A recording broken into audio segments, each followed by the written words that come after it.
மத்திய கிழக்கில் போர் பதற்றம் உச்சகட்டத்தை எட்டியிருக்கும் நிலையில் அமெரிக்கா மற்றும் ஈரான் இடையே மீண்டும் ஒரு நேரடி மோதல் வெடித்துள்ளது. உலக நாடுகளை அதிர்ச்சியில் ஆழ்த்தியுள்ளது. ஈரானின் பல்வேறு ராணுவ தளங்கள் மீது அமெரிக்கா நடத்திய கொடூரமான வான்வழி தாக்குதல்களின் வீடியோவை அமெரிக்க அதிபர் டொனால்டு டிரம்ப் நேரடியாக பகிர்ந்து ஈரானுக்கு கடுமையான எச்சரிக்கை விடுத்துள்ளார். ஈரானின் அணுமின் நிலையம் அமைந்துள்ள புஷேர் பகுதி மற்றும் முக்கியமான துறைமுக நகரங்களான சபாஹர், பந்தார் அப்பாஸ் மற்றும் ஈரான் ஷாஹரில் உள்ள ராணுவ விமான தளம் ஆகியவற்றை குறிவைத்து அமெரிக்கா இந்த தாக்குதலை நடத்தியுள்ளது.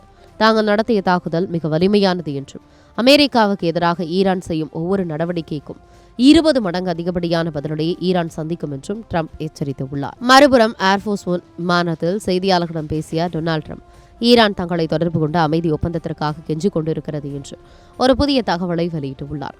ஆனால் ஈரானை நம்ப முடியாது என்றும் அவர்கள் இந்த ஒப்பந்தத்தை மதிப்பார்கள் என்பதில் தமக்கு நம்பிக்கை இல்லை என்றும் அவர் தெரிவித்தார்.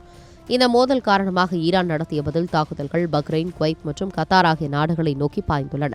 குவைத் ராணுவம் தங்களை நோக்கி வந்த ஏவுகணைகள் மற்றும் ட்ரோன்களை நடு வானிலேயே தடுத்து அழித்து உள்ளதாக அதிகாரப்பூர்வமாக அறிவித்துள்ளது.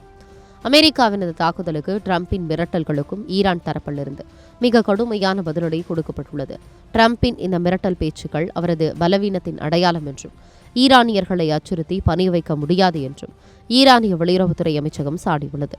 மேலும் உலக நாடுகளின் மிக முக்கியமான வர்த்தக பாதையான ஓர்முஸ் ஜலசந்தையை தங்களது முழு கட்டுப்பாட்டுக்குள் கொண்டுவரப்போவதாக ஈரான் நாடாளுமன்ற சபாநாயகர் எச்சரித்துள்ளார்.